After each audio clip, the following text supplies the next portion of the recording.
का स्वागत है हमारे संपूर्ण कंसोर्शियम के थ्रू हो रहे सील डायलॉग के 6th एपिसोड में। मैं वैभवी अवस्थी हूँ और हमारे साथ आज जुड़ी है doctor. Doctor Meghadipa Chakraborty. Hello Megha. We are hello very Vaibhavi. Glad to have you. Megha ji के बारे में आपको थोड़ा इंट्रोडक्शन दे देते हैं। Megha ji has been working in the development sector for the past 15 years। इनका टीचिंग एक्सपीरियंस रहा है various colleges like TISS, Banasthali Vishwavidyalaya. और क्योंकि इन्होंने पढ़ाई मास्टर्स इन सोशल वर्क से की है तो इनका सोशल थॉट्स के अराउंड झुकाव भी बहुत ज्यादा है। And Megha ji has joined us, Kevalya. So yes, Megha, I'm very, very, very thankful for you to join us today. Thank you, Vaibhavi. It's a great honor and opportunity for me also कि मैं आप सबसे मिल पा रही हूँ और ये चर्चा जो बहुत ही इम्पोर्टेंट है आज के टाइम में जो हम केएफ में जो हम लोग पूरे अपने जो काम कर रहे हैं उसके अराउंड उसको देखते हुए भी मुझे लगता है कि बहुत अ, मेरा बहुत झुकाव भी है और मेरा बहुत इंटरेस्ट भी है इस पे बातचीत करने में, so thank you. Thank you so much for your kind words, Megha. So yes, जैसा कि हमने बताया कि हम सील के 6 टॉक शो में बढ़ चुके हैं, तो थोड़ा देख लेते हैं। तो आज का हमारा जो एपिसोड होगा वो एक्नॉलेजिंग इमोशंस एंड फीलिंग्स के अराउंड होगा। जैसे कि मैंने पहले बताया कि हम 5 सील के टॉक शोज ऑलरेडी कर चुके हैं। तो जो पहला एपिसोड था वो था सेल्फ केयर। हम खुद की केयर कैसे करें, क्या क्या बेस्ट प्रैक्टिसेस हो सकते हैं जो हम डेली लाइफ में यूज कर सकते हैं। Second episode was well being of team, because we are part of a human system and हम लोग के अराउंड काम करते हैं। So it is very important to understand कि एक टीम का रोल क्या होता है एंड एक टीम में हमें लीडरशिप का रोल कैसे लेना है, क्या क्या प्रैक्टिसेस और कल्चर है जो हम यूज कर सकते हैं। Third episode was around social and emotional learning for students.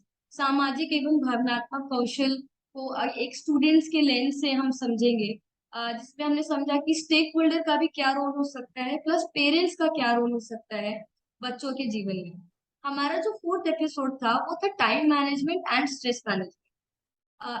Because Covid के बाद काफी परिवर्तन आया है हमारे जीवन में, दिनचर्या में।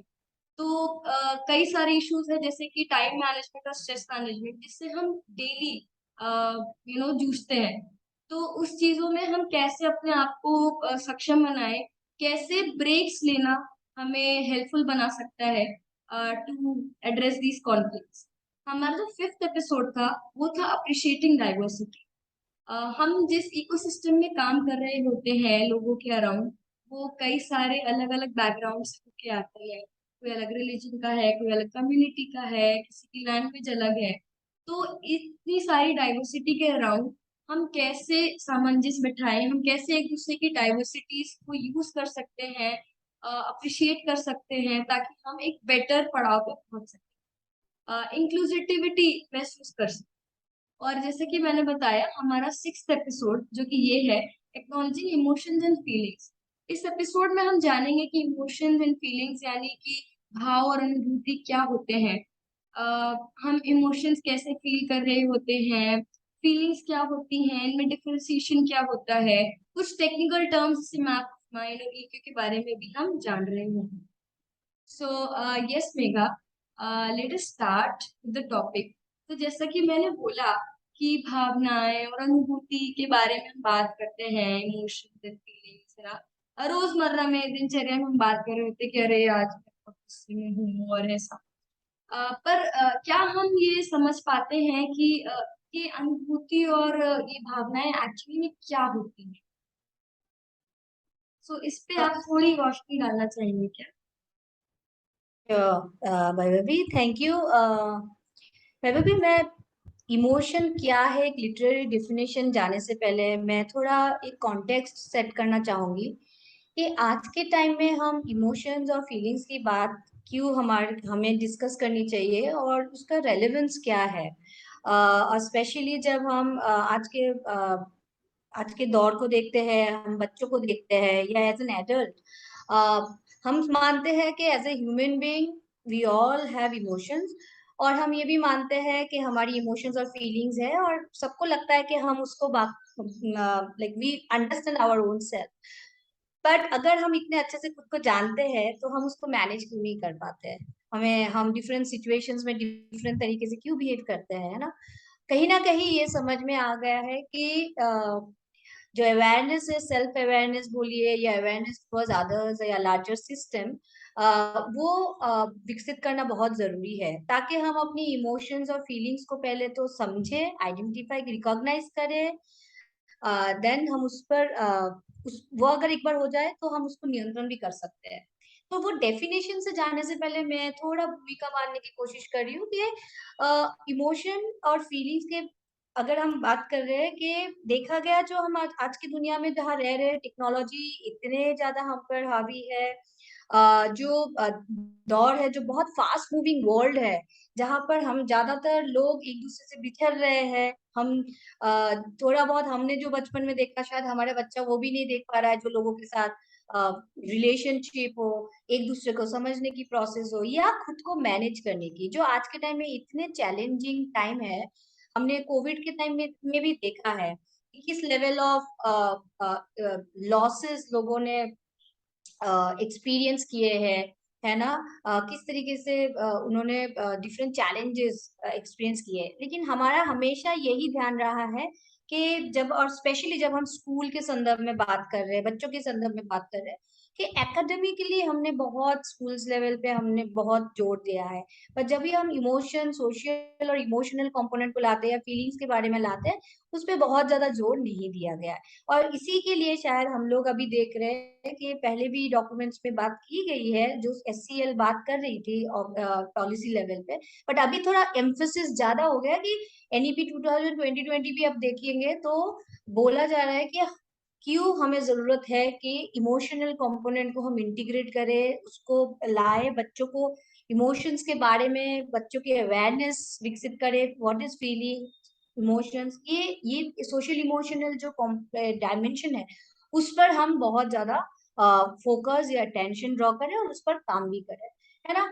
इसके लिए और यही यही जरूरत यही से आती है कि आज अगर हम इस चीज को समझेंगे, या हम क्यों इसकी जरूरत है उसको महसूस करेंगे, तो शायद हम आगे और भी उसको लेके बहुत ज्यादा काम कर सकते हैं।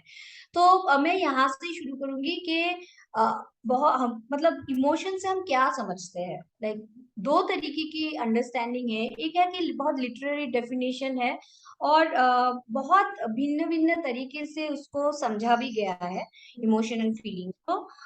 सो first way to understand emotion के ये है कि एक बायोलॉजिकल रिस्पॉन्स, कुछ लोग मानते हैं कि एक बायोलॉजिकल रिस्पॉन्स है, इमीडिएट एक फिजियोलॉजिकल रिस्पॉन्स, जो हमारी जो स्टिमुलस है, जो ट्रिगर करती है, और वो स्टिमुलस जो ट्रिगरिंग होती है, जो ट्रिगरिंग फैक्टर होती है, वो हमारी डिफरेंट, वो एक इंसिडेंस भी हो सकता है, एक इंडिविजुअल भी हो सकता है, एक ओल्ड मेमोरी भी हो सकता है, सो इवेंट, पीपल, प्लेस हो सकता है जो ट्रिगर करे हमारी इमोशंस को।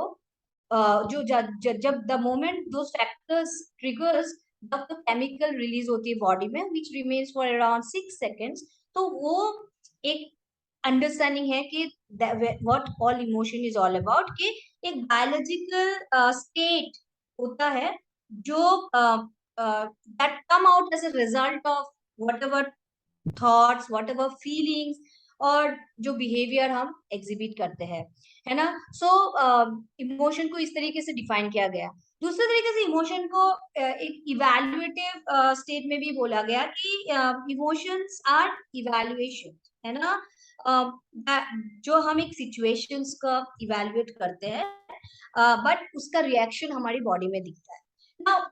सबसे बेहतरीन एग्जाम्पल शायद मैं अगर इमोशंस का देती हूँ, कि बहुत तरीके की इमोशंस होते हैं, बट जनरली हम लोग सिर्फ गुस्सा और हैप्पीनेस को ही हम ज्यादातर देखते हैं, है ना। फ्रस्ट्रेशन हो सकता है ना, बहुत सैडनेस हो सकता है, डिस्गस्ट फीलिंग हो सकता है। क्या है ये सब? एक इमोशन है जो हमारी जो एक स्टेट ऑफ माइंड एक थॉट प्रोसेस जो बिल्ड करती है। So this is how we can define emotion, के इमोशन है क्या। तो यस ऑब्वियसली, तो ये तो हो गई इमोशन की बात। मैं जानना चाहूंगी आपसे कि फीलिंग क्या होती है, अगर ये तो इमोशन है तो व्हाट इज फीलिंग। तो इमोशन से जो feeling is all about the sensation from feeling. For example आपको गुस्सा आया, एंगर इज ए इमोशन। और जब गुस्सा आया और अगर आप अगर रियलाइज करें, हो सकता है आपकी जो हाथ फीट है या बॉडी है, आपको बहुत थोड़ा सा गर्म महसूस हो रहा है। So that is what, like, how you are feeling. Okay, or sometimes many people have this, गुस्सा आने से थोड़ा ट्रेमर होते हैं, या गुस्सा आने से जो एग्जिबिट करते हैं, जैसे भूख लगती है, you feel that you are hungry.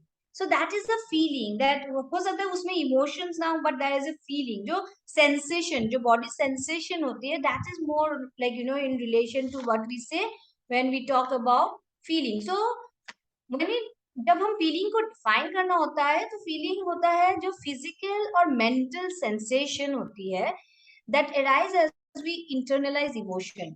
अगर हम कुछ एक परिस्थिति में हमें लग रहा है कि मुझे आज अच्छा नहीं लग रहा है, हो सकता है मुझे समझ में नहीं आ रहा है कि मुझे अच्छा क्यों नहीं लग रहा है।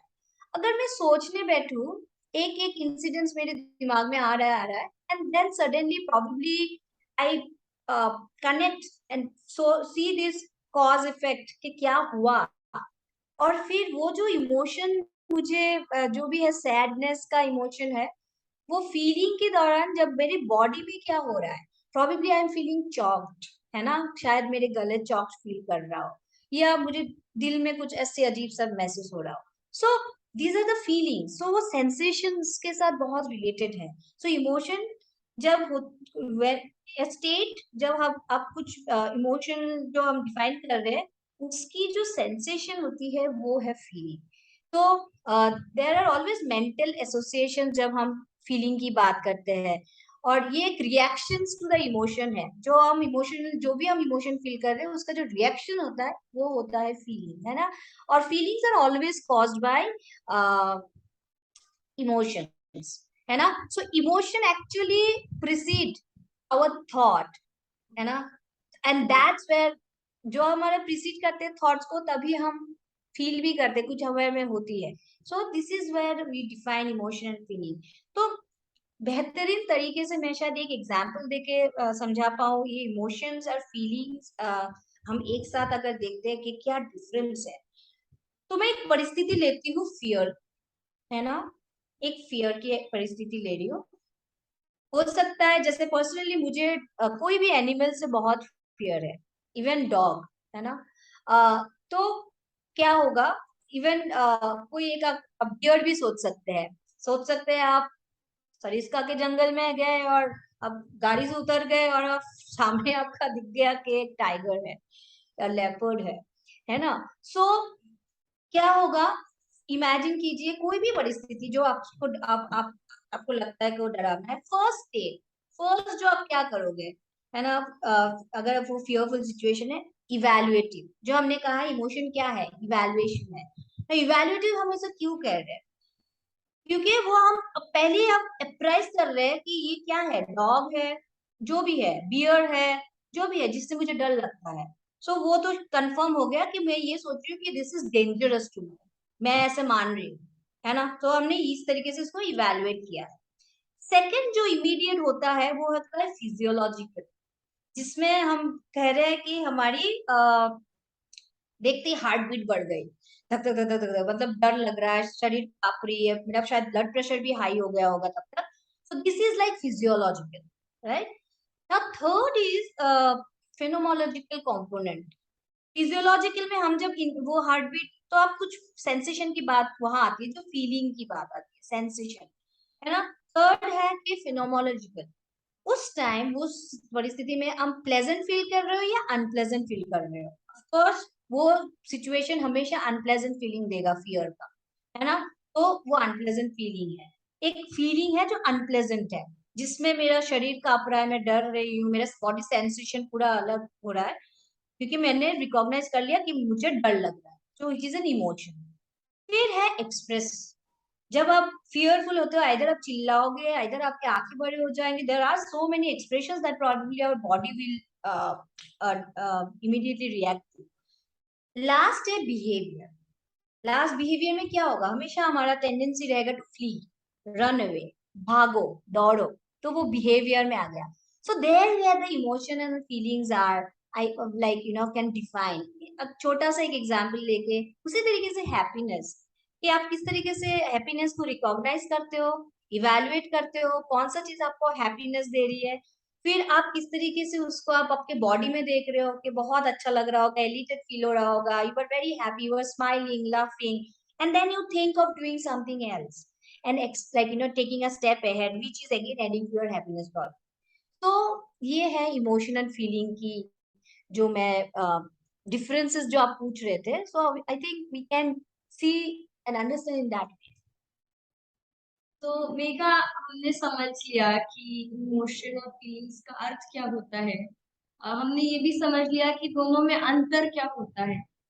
क्या हम ये जान सकते हैं कि हम फील क्यों करते हैं, ये सारी चीजें हम क्यों महसूस करते हैं, इमोशंस और फीलिंग्स, और अगर हम ये महसूस नहीं कर पाते तो हमारा जीवन कैसा होता। तो वैभवी, इमोशन जो है ना, वो हम हमारे लाइफ की एक बहुत सेंट्रल कंपोनेंट है, जो हमारे वेलबींग को डिफाइन करती है। और अगर वो इमोशंस और फीलिंग नहीं होंगे तो शायद हमारे पास कोई एक्सप्रेशंस भी नहीं होंगे। हम एक फंक्शनिंग, इमोशन को बहुत सारे जो इमोशन के रिसर्चर्स है, वो ये भी कहते हैं कि emotions is all about functioning, है ना। तो हमारी लाइफ की फंक्शनिंग ही पूरी डिसेबल्ड आप सोच सकते हो कि हो जाएगा। मुझे बहुत इंटरेस्टिंग सा जो एक एरिस्टोटल ने कहा था कि क्योंकि हम हमेशा स्कॉलिस्टिक में बात करते हैं कि एजुकेशन में एकेडमिक अचीवमेंट चाहिए, है ना। तो मुझे अभी ये ध्यान आ रहा है कि educating the mind without educating the heart is no education at all.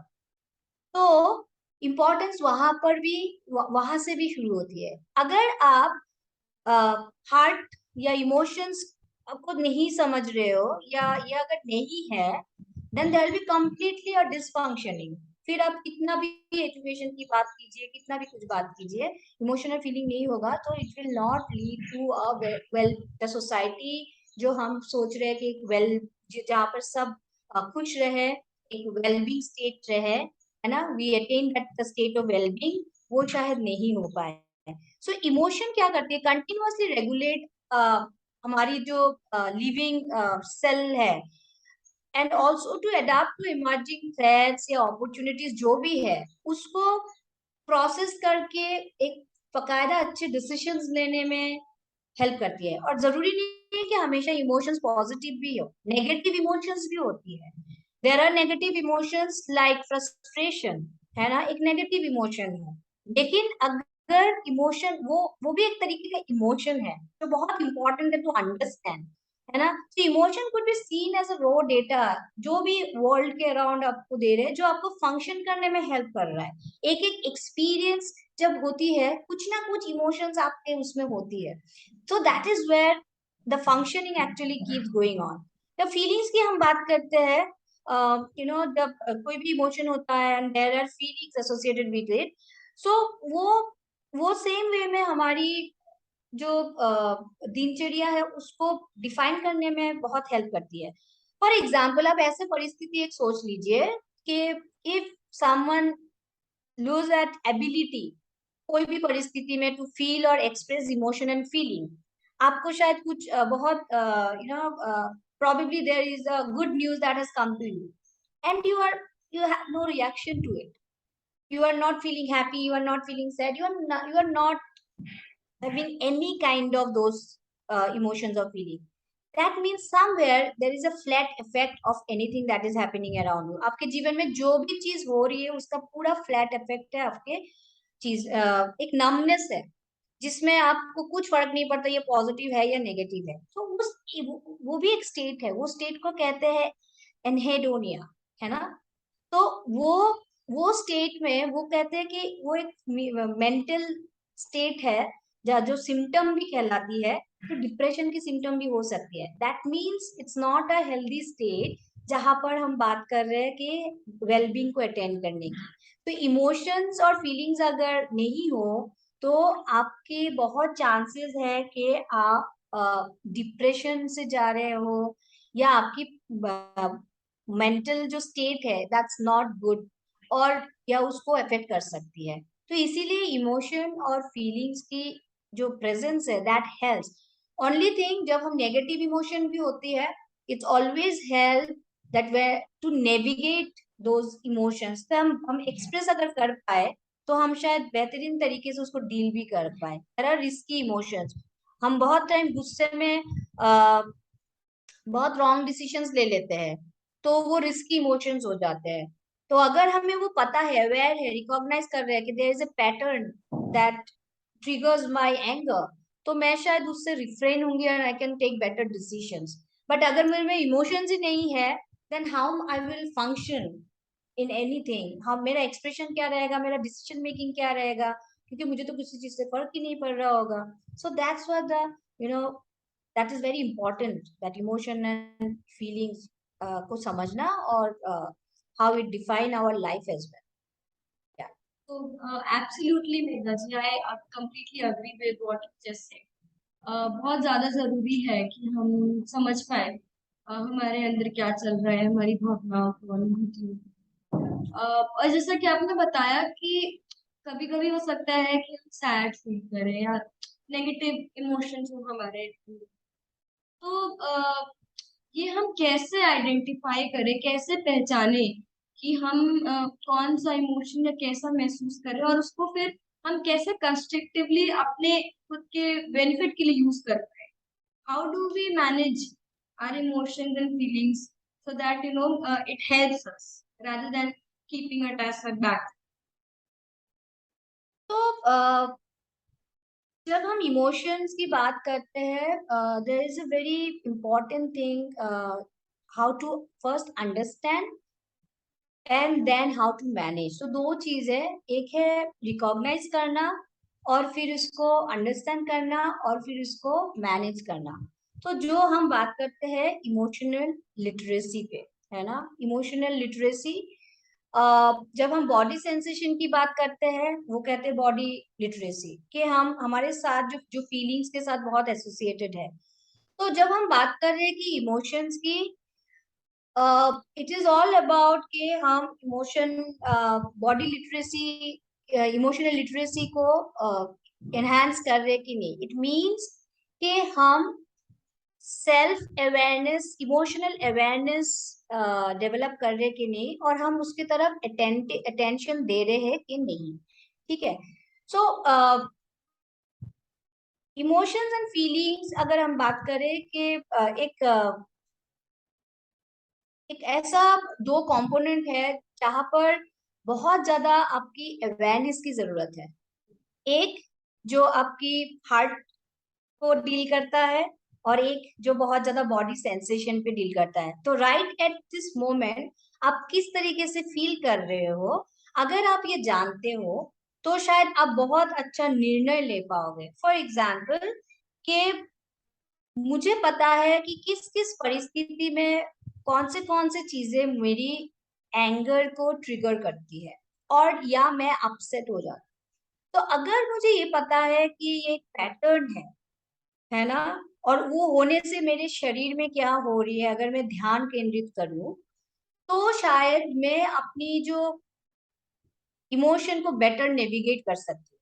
तो मुझे पता है कि ये चीजें मेरे को अच्छा नहीं, मुझे अच्छा नहीं लगता, तो I will not get into that situation, और आई विल सीक हेल्प, या मैं सहायता लूंगी किसी से, ताकि मैं अपने इमोशंस को चैनलाइज कर पाऊं इन ए बेटर वे। है ना, हम सभी में वो क्षमताएं होती है, बट हम उसको अवेयरनेस के साथ किस तरीके से डेवलप करें। Emotion can be taught to the children as well. तो अगर हम बच्चों की इमोशन को अगर एक बार हम उनको वो प्रैक्टिसेस में ले आए, कि जब आपको गुस्सा आ रहा है, तब आपको पता है कि आपको गुस्सा क्यों आ रहा है, आप ध्यान दीजिए कि आपकी शरीर में क्या हो रही है उस टाइम, अगर ऐसा है तो आप उसको किस तरीके से मैनेज कर सकते हो, तो मुझे लगता है कि you can navigate in a better way, you can take good decisions. आप फिर वैसे कोई भी चीज से रिफ्रेन कर सकते हो अपने आप को जो डिस्ट्रक्टिव हो, है ना। सिमिलरली आप अगर खुद से कंपैशनेट हो, खुद की इमोशन को समझ रहे हो, तो आप बेहतरीन दूसरे को भी समझोगे, आपका कंपैशन टुवर्ड्स अदर्स भी अच्छा रहेगा, और आप उनकी तरफ भी आपका उनका इमोशंस को भी आप अच्छे से समझ पाओगे, उनकी फीलिंग्स को भी आप अच्छे से समझ पाओगे। So developing self awareness is very important. और एक जो है मैप ऑफ माइंड, वो जो है वो प्रोसेस को इनकलकेट करना कि आपकी थॉट प्रोसेस क्या हो रही है। मैप ऑफ माइंड मीन्स आपका उसको आइडेंटिफाई कर पा रहे हैं या नहीं कर पा रहे हैं, आपके क्या क्या इमोशंस है, that is also an important thing that could be taught. तो self awareness is very important. तो इमोशनल अवेयरनेस, तो उससे क्या होता है, हम एक और एक टर्म यूज करते हैं, इमोशनल हाइजीन। तो आप जितने वो प्रैक्टिस करोगे तो आप बेटर सिचुएशन, गुड डिसीजंस ले पाओगे, और आप डिफरेंट करोगे, तो ये actually having a good emotional hygiene, you can practice good relations with others as well, so we developing good emotional hygiene. So I think that is how uh, we can identify our emotions, what emotions we have with our awareness, and then we can navigate our emotions in a better way. अगर हम map of mind को हम अगर cultivate कर पाए practice करने। तो इसी आपके जवाब से मेरा एक और सवाल आया है मेघा जी।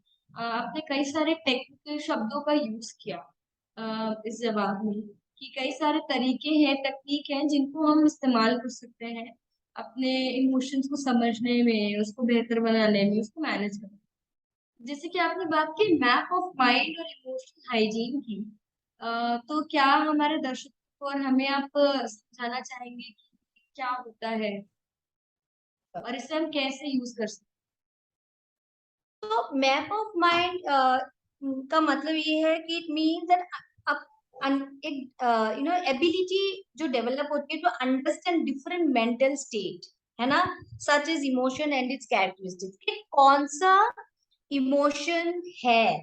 आप अभी फ्रस्ट्रेटेड है, इरिटेटेड है, आप डिस्गस्टिंग फील कर रहे हैं, आप गुस्सा है, जॉय है, कौन सा है ना, अभी उनका क्या क्या फीचर्स है, राइट। तो जब हम उस कॉन्टेक्स्ट में बात करते हैं, क्योंकि हम हमेशा एक कॉज एंड इफेक्ट रिलेशनशिप रहता है, अगर आप हैप्पी है तो उसका कॉज क्या है और उसका इफेक्ट आपको दिख जाता है।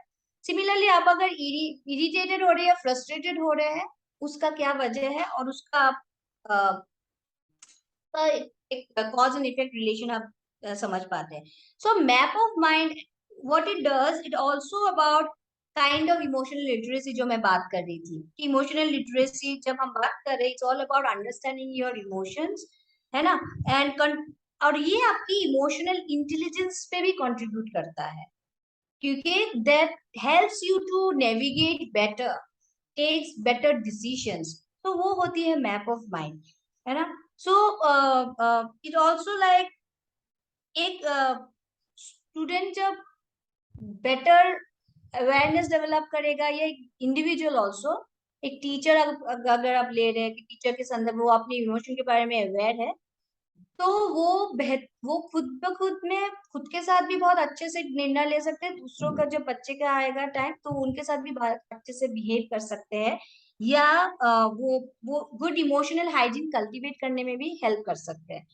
जैसे अगर हम इमोशन की बात करते हैं ना वैभवी, जनरली हम बहुत ही लिमिटेड डायमेंशन में या डोमेन में बात करते हैं, लेकिन इमोशन का कैनवस जो 1972 में एकमैन ने सजेस्ट किया, उन्होंने मेजरली 6 इमोशन की बात की, बाद में बहुत सारी इमोशन आए, अगर आप गूगल करोगे तो शायद 300 emotions are coming, but broadly जो 6 इमोशन की एकमैन ने बात की, तो वो है fear, anger, sadness, Joy, surprise, disgust, and उसको कहते हैं एटलास ऑफ इमोशन, है ना।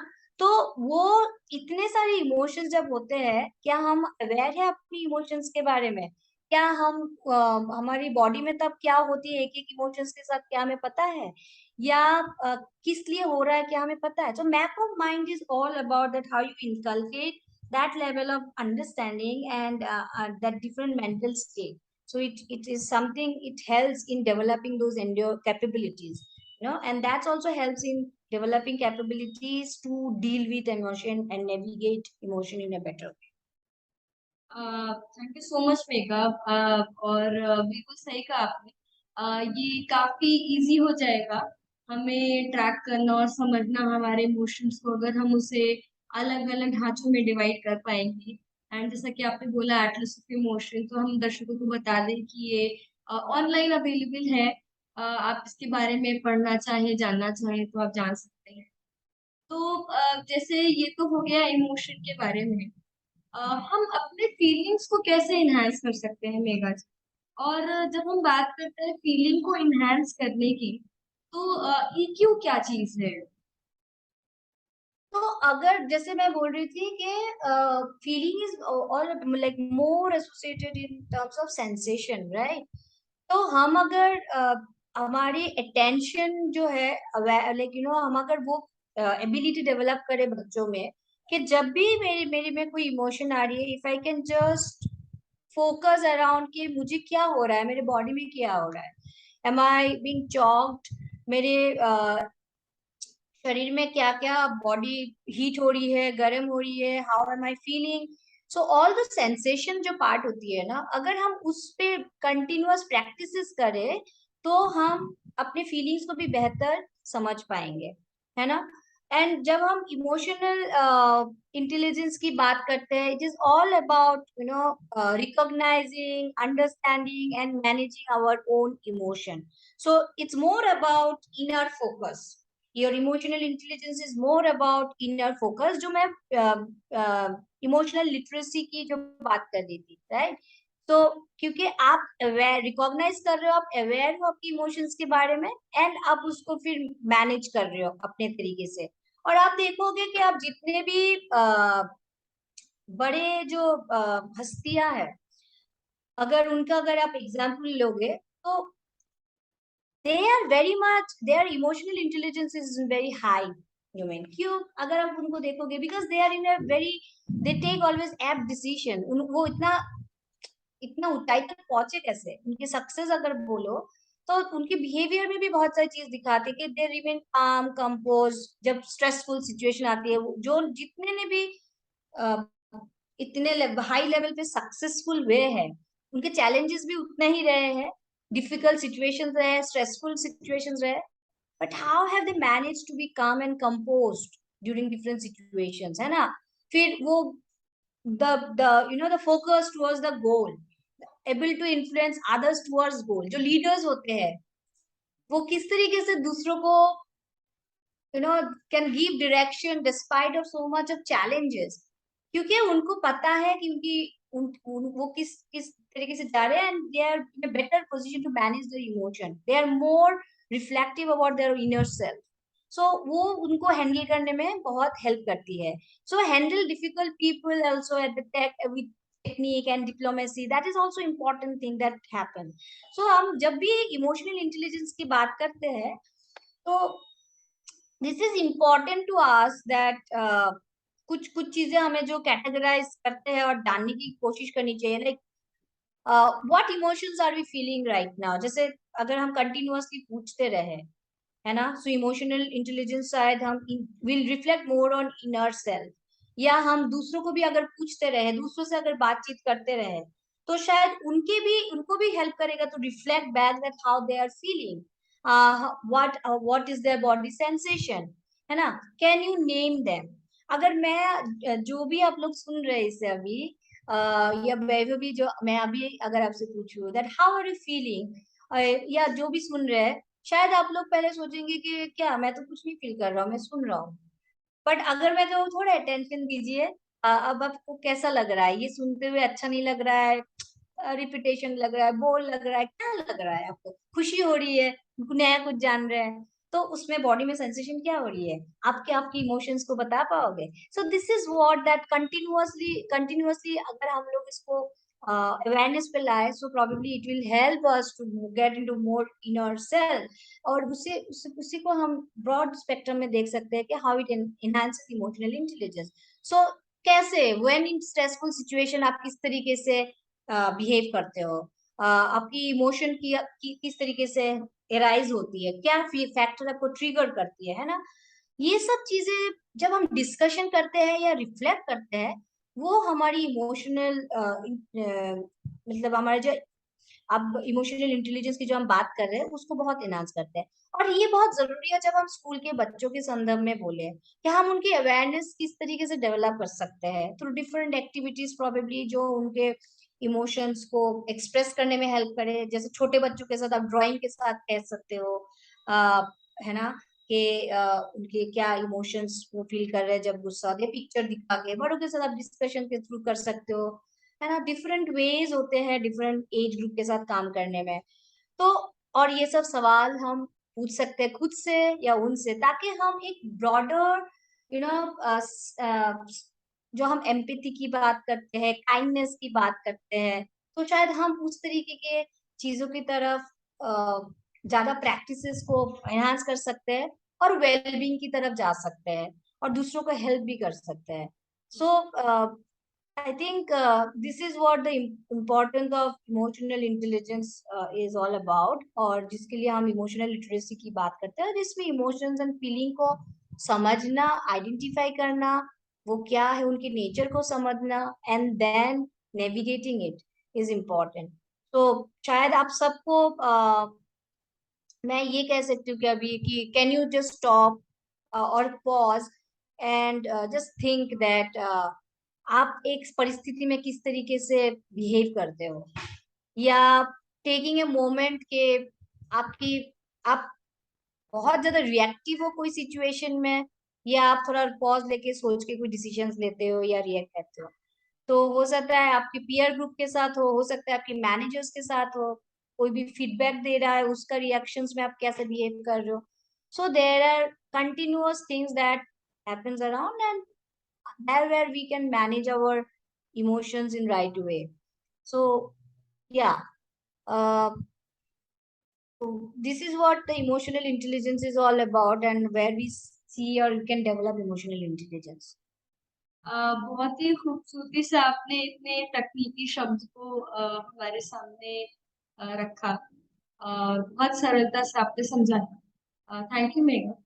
तो क्योंकि हम अपने इस टॉक शो के अंत में पहुंच चुके हैं, जिसमें हमने स्टार्टिंग से डिस्कस किया कि इमोशन और फीलिंग्स क्या होते हैं, क्या क्या चीजें हैं जो इमोशंस को ट्रिगर कर सकती हैं, स्टिमुलस होता है, डिसीजन मेकिंग में ये कैसे हमें सहायता कर सकते हैं, क्यों हम इसे फील कर सकते हैं और क्यों फील कर सकते हैं।